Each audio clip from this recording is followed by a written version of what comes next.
Welcome to the Retirement Evolved podcast with certified financial fiduciary Adam Bruno. Goosebumps, Bill. Always gives me goosebumps when I hear that. That's right. When you hear your name in lights. That's it. No, wait, that's not how that works. Well, thank God we're not under the lights, right? You'd see your name in lights. That's what it is, yeah. I get stuff confused. How are you, my friend? I am doing well. It was a pretty successful weekend. My Bills won again, and your Falcons didn't do too bad either. No, yeah, we Falcons won despite themselves. The Bills are just doing what they do lately because they're very good. So we'll just leave it at that.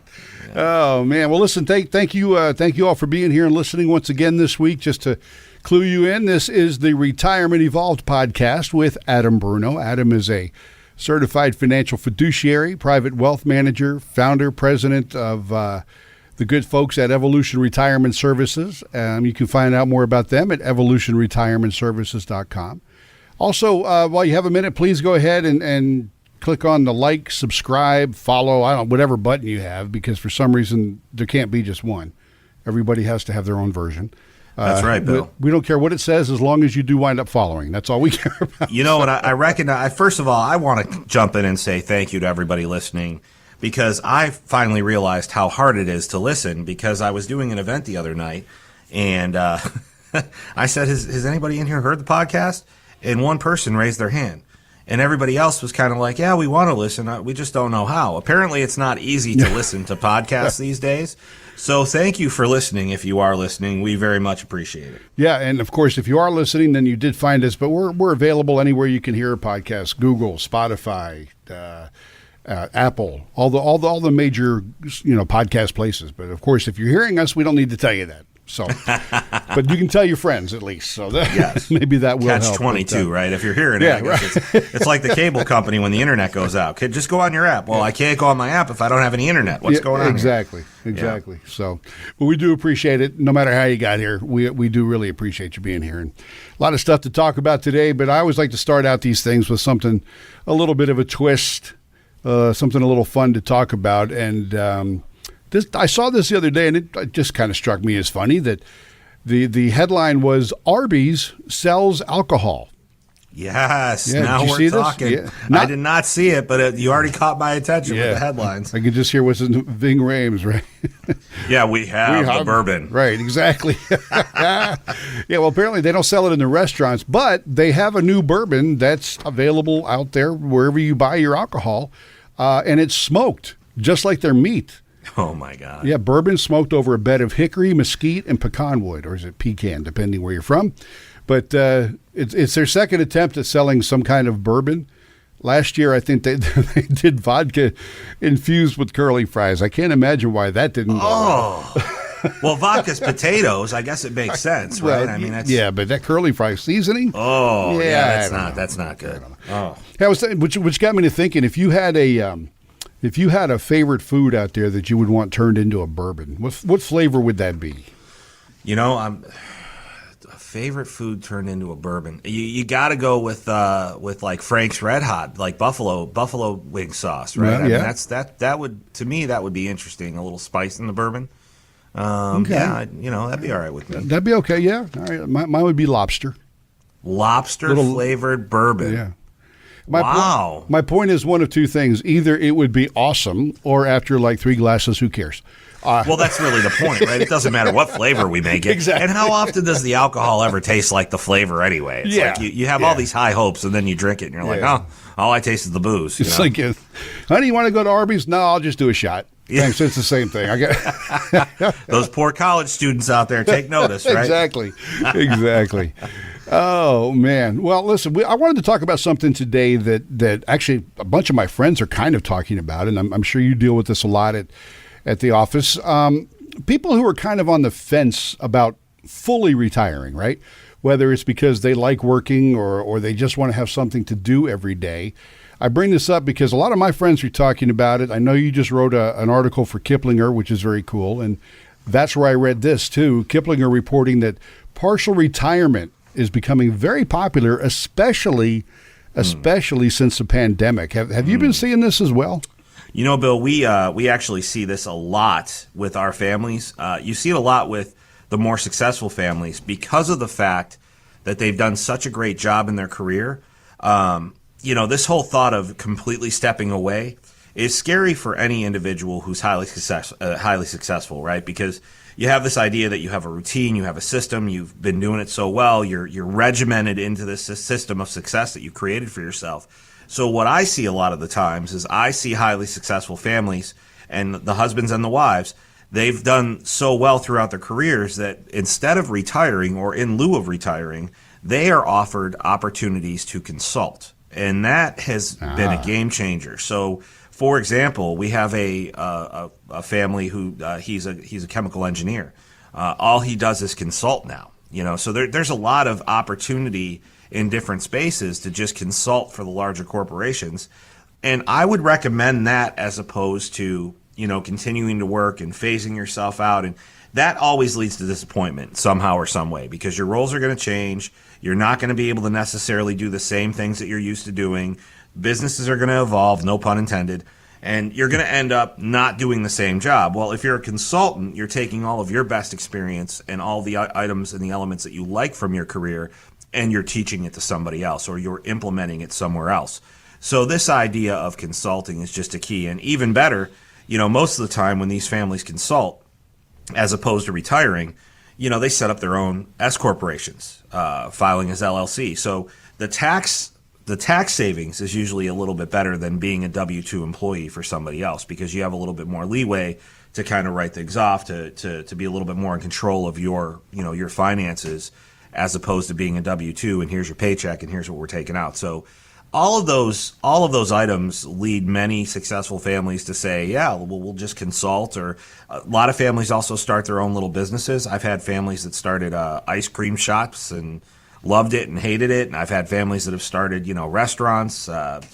Sometimes it's okay, I'm going to do something completely different. That doesn't always work out, but consulting works. Yeah, I was going to ask you about that, because a lot of the guys I'm talking to are like, well, I'm done with the corporate world, but I don't mind if I go drive a golf cart and beverage cart somewhere, or go become working part-time at a place like the Home Depot, right?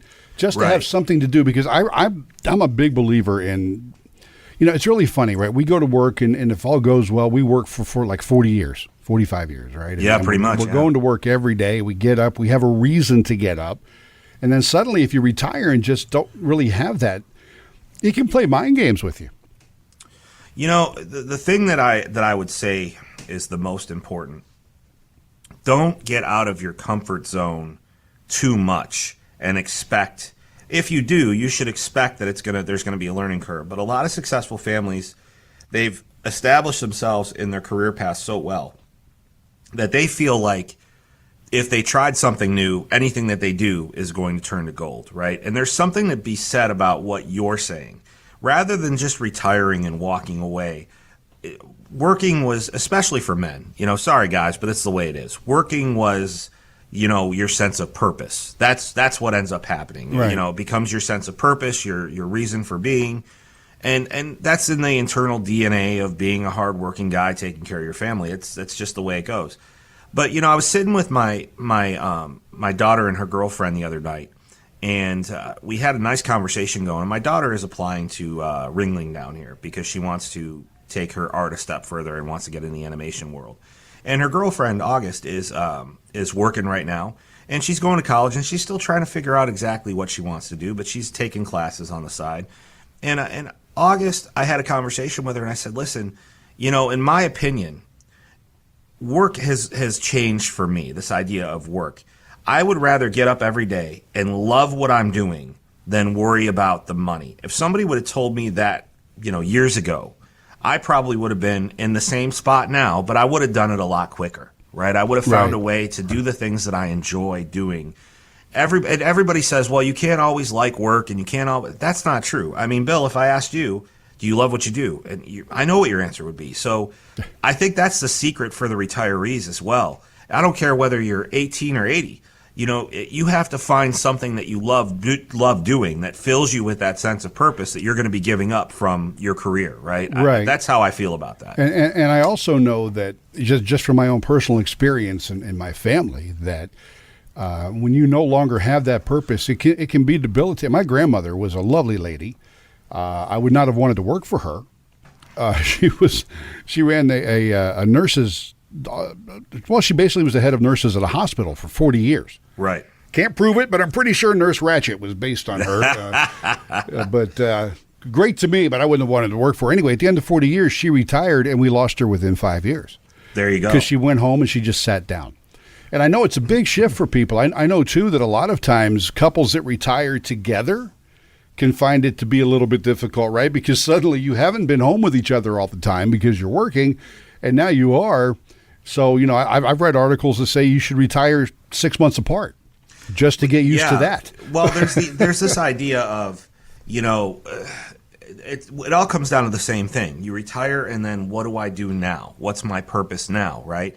And when you're trying to figure that out with somebody, you've got such a great system going the way that things are going now, right? Everybody has their own time. Let's face it, marriage is a beautiful, wonderful institution.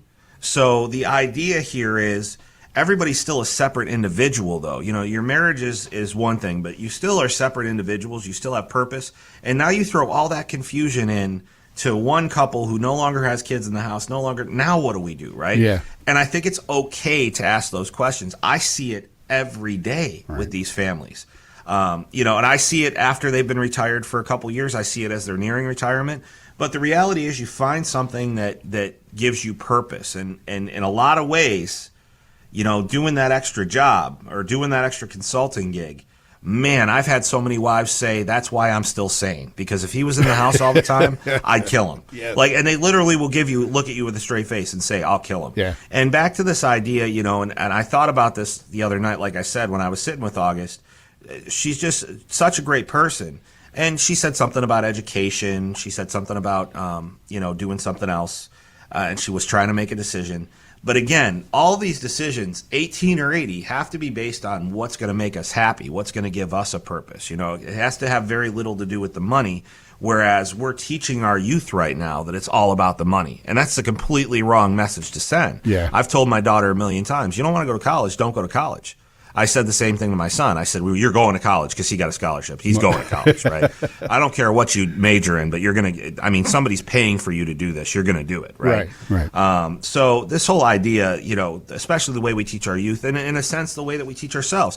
Think about it like this. When you are retired, how long do we really have, right? And we keep thinking, it's especially true of people that are guilty of not having their estate plan completed. They retire, they're in their 70s, they've got all this money, and they're like, oh, everything's fine, I got a lot of money. But if something happens to you, then what, right? We're not here because of you and your success. We need to start talking about what happens when you're gone now. It's just such a disaster when people put things off or say, well, I'm good enough for this, I don't need to worry about this. Retirement is a dangerous trap to fall into if you don't start thinking about these things. Yeah. Yeah, it's funny. I was laughing earlier when you said, the wives will say, I'm going to kill you. My parents were that way. So my dad went, he retired. But then he just wound up, he went to work for Enterprise, just shuffling cars back and forth, right, between lots and dealerships or whatever and the rental areas, just to get out of the house and do something for a few hours every day. Right. And they stayed happily married because of that. So. Right. And I have things that I think of, I love what I do now. What I try to think of for later on in life are what are the things that I've really enjoyed doing in my life. I've enjoyed being a performer before. I've enjoyed doing stunt work, stuff like that. I probably won't be able to do that later on in life as far as the stuff that I like to do. But I got to tell you, one of the best times in my life, I still don't remember all the years because I was working so hard and going to school full time, but I was a casino dealer at a casino for almost 5 years. Wow. I loved that job. I love it. I learned a valuable skill. It helped me have medical benefits and stuff like that for the kids as I was working my way through college. And I was a young dad. So when I think about it, though, I really love going to work every night. And so when I look back, I try to think of things that I really love doing. There's nothing in the world that I love doing more than this. I love being able to help families. I love being able to help with retirement. I love the fact that I'm one of the few people who tell my families, start spending your money, right? Because you can't take it with you. Right. So when I do think about what I want to do if I ever retire, it's a big if. It's going to be something that I know that I love doing, even if it's not in the same industry, right? Because I'm going to be happy doing it. Right. Well, as they say, if you love what you do, you'll never work a day in your life. So that's what it comes down to. All right. So we're talking a little bit about people who partially retire or retire and then unretire because they don't want to be around. What about that third option? Let's talk about what if you don't intend to retire at all? An article in Yahoo recently pointed out there are still financially savvy steps that you have to take if you don't plan to retire at all. And they say, number one is to make sure you check out healthcare options. And I just wanted to run this by you because a lot of us don't think about that, right? We always have coverage from work or whatever. But that's not always the case if you decide to never retire. Is healthcare something we should just always have at the top of our list? I'm going to say that they're probably saying this because when you talk about healthcare options, you if you're going to continue to work, you hopefully have it through work, right? But the idea here is if you're continuing to work, what are we still continuing to have? This big income, right? Mm-hmm. Now we talk about Social Security. And eventually you have to take your Social Security, whether you retire or not. 70 is the longest you can put it off. But if you keep adding all this income up, there's this potential that you're going to be paying 3 to 4 times more for your Medicare Part B healthcare coverage. And everybody has to have Medicare Part B. So this idea of making sure your healthcare options are laid out for you just means that you don't want to fall into a trap where because you decided to work, it's more expensive for you. First of all, you got to defer your Social Security till full retirement age, which in a lot of people's cases, listening to this, is somewhere between 66 and 68 years old. You have to defer that because what they're going to do, you can only make about $18,000 a year if you take Social Security early, like at 62 or any time before that full retirement age.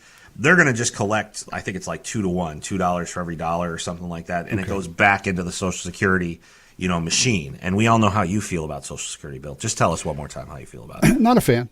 No, but tell us why. Tell us what you would have Well, done. because I could save more on my own. And you know what? Here's the deal. I'm going to give it back to me. That's because that's the kind of guy I am. There you go. No, so this idea of, if you don't do this correctly, if you take Social Security early and you're still working, you're going to put yourself in a much tougher situation financially. That's why especially with healthcare, I can't say it enough. Healthcare is who knows what it's going to look like even 5 years from now, let alone 20 years from now, 10 years from now. So this idea of making sure that you have all of your options laid out, preferably keeping it through work, okay? If you don't keep it through work, let's say, here's a perfect example. Some of my families retire a couple years early, and they're done, and they want to be done. They have enough. And if they're 62, we still have to bridge that gap to Medicare at 65. Yeah, right? but wait. Now, to be fair, we have the affordable health care plans. Sure. So let's talk about how affordable those are. If you make over $80,000 a year, you're basically paying for the plan. You're not getting any supplements. You're not getting any what are they? They're not supplements. Subsidies. They're called subsidies, where they give you money towards your plan. So I've seen families that are paying $2,000 a month per person for something from the Affordable Care Act or from the healthcare marketplace. So what a lot of families can do in lieu of this, and all of you at home, if you're investigating this, write this down, and you can certainly call us as well. We'll talk about that in a second. But there are what they call short-term plans. Short-term plans used to be only good for about a year. Now you can get them for up to 3 years because they were specifically designed to help bridge that gap between 62 and 65. Now, with short-term plans, they're gonna ask you about pre-existing conditions and things like that. But the idea here is that you're going to have a much lower premium. Now, your deductible might be a little bit higher, but successful families aren't really concerned with deductible because all they really want to make sure of is that if they have a heart attack, they're not paying, $180,000 for the hospital bill, right? So you have a higher deductible, maybe $2,500 or $5,000, but it's really there in case something tragic happens, in case you have some sort of a major medical emergency. Then it covers everything after that. So you might have a total out-of-pocket cost of maybe $7,500, but you're paying $300 or $400 a month for a premium instead of $2,000 or $3,000 a month, right? Right. So those are the options that you can lay out there. Those are called short-term plans. United Healthcare offers a lot of great plans. Golden Rule offers a lot of great plans, short-term as well. So this whole idea of healthcare, whether you're going to retire or not, you always have to make sure what's going to happen because these are the surprises that sneak up on you, right? Medicare surcharges, we call them the stealth tax because you never see them coming. You just get a letter from the Social Security Administration. So wow. Wow. All right. Well, listen, these are things that not all of us really do think about when we aim for retirement, right? Mostly what we think about is, have I put enough away? Is it going to be enough to get me through my retirement years? But, there's a lot more to this, folks, really. And I know you've got questions, whether it's something you heard here today or just questions in general about retirement. And like Adam said, they're more than happy to talk to you at Evolution Retirement Services. If you'd like to give them a call, the number is 866-838-3765, 866-838-3765. And you can go to the website as well. There's evolutionretirementservices.com is their main site. However, they have another great site called taxfreefortmyers.com. That's tax-free, F-O-R-T. Make sure you spell that out, Myers.com. That has on there a whole bunch of, links to our podcast. It's got other information that you need. There's some white papers on there dealing with all different things involved in retirement. And, of course, also Adam's book, They Lied, The Real Cost of Your Retirement, answering the question of why didn't I know this when I was heading into retirement? And, Adam's told the story before. He didn't write the book to get rich. I actually did get into this business to get rich, filthy rich. I wanted to make a lot of money and buy whatever I wanted. Conor McGregor says it best. I could do whatever the heck I want and get away with it money. Right. I kind of just wanted, I can do whatever I want money, and financial security for my family. And as I was making a lot of money, I realized that it's not that hard to just flip the switch, and the message is the same. If you just send a message out first and you identify the people that want to work with you, that, not everybody has to work with you. You could still help people and you'll still end up with families to serve. So, the book was, 10 to 15 years of just case studies and hard work and things that my partner Kurt and I have seen. We have a great team here, Bill. We've got 2 estate planning attorneys, 2 CPAs. We've got a CFP on the back team here as well. All those wonderful designations that mean absolutely nothing until you really need them. We had this idea of, let's just create an environment where people can get the help they need. And if we identify people to work with, great. And if we don't, what's the worst that's going to happen? They're going to have something nice to say about us because we didn't charge them and we helped them with something. So that was the idea. And honestly, one of my more brilliant business moves, if I do say so myself, and I do, because I've had very few brilliant moves in my life, as much as everybody likes to give me credit for ideas and things like that. The main idea is, how do you stack up? What's your legacy going to be, right? Just the same question that all these families that listen to this podcast, that read the book, the articles, all the tools that we give them, the same question is that they have to answer. What is my legacy? Where am I at right now? What do I want to do? Because that truly is the hidden question and the hard question. We could talk about whether we're retiring or not, whether we're consulting or not, but you still have to dig down deep inside and say, okay, what is it that I want? What's my legacy? And that's very, very scary for a lot of people, especially people. Imagine doing something for 30, 40, 45 years the same way, finding success, and all of a sudden waking up one day and having to answer that question. Yeah. I mean, how would you feel? No, it's daunting as hell. There's no doubt about it. Yeah. No doubt about it. So the book is called They Lied, The Real Cost of Your Retirement, and it really is a good read, folks. I've got it, and I recommend it. Again, you can find it at taxfreefortmyers.com. Well, Adam, our time it just flies by. I don't know how this happens so quick, but I'll tell you, it sure does, buddy. And I do want to send out one other quick thought to everybody today. I know how overwhelming some of this is, and sometimes I know how families aren't overwhelmed, and they should be. If you know deep down whether you've investigated all these things, whether you feel good about it. A lot of us like to think, well, my guy, my advisor, air quotes, he's got it all taken care of, And so many times we find that those questions aren't being asked. Okay, the money's fine. I can do well with anybody's money. I can make money. I can do very well with investments. That's not the point. We have to get away from this performance-oriented mindset. Like, oh, my money's fine, so I'm going to be fine. It's not about the money anymore. There's so many other things that go into it. We have to switch from our performance mindset to our goal mindset, right? And I would challenge everybody listening to this. I don't care if it's time right now or not. It's all about time. It's all about timing. You have to challenge yourself, especially before the holidays and with the holidays coming up. this is when people start to really reflect on this the most. So challenge yourself. Make sure that your goals are being met. Make sure you've asked yourself the hard questions. And most of all, God bless you all, and thanks for listening. Thank you, Adam. I appreciate it. Always a pleasure. Look forward to the next time we get together. Thanks, Bill. And thank you for listening to the Retirement Evolve podcast with Adam Bruno. Again, real quick, please click your submit, like, follow button, whatever you have there on your podcast player. We would greatly appreciate it. Till next time, go Bills.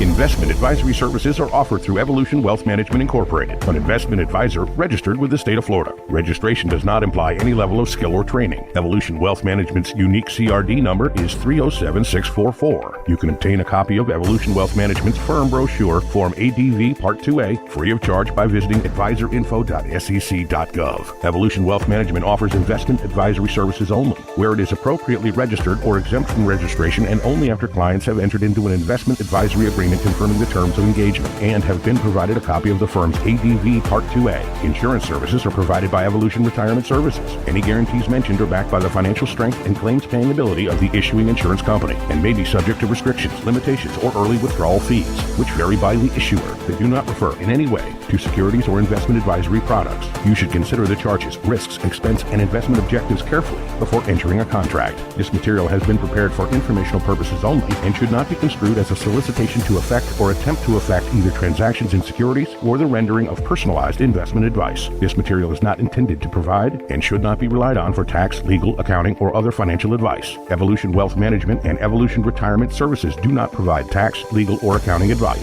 You should consult your own tax, legal, and accounting advisors before engaging in any transaction. Evolution Wealth Management and Evolution Retirement Services are affiliated entities.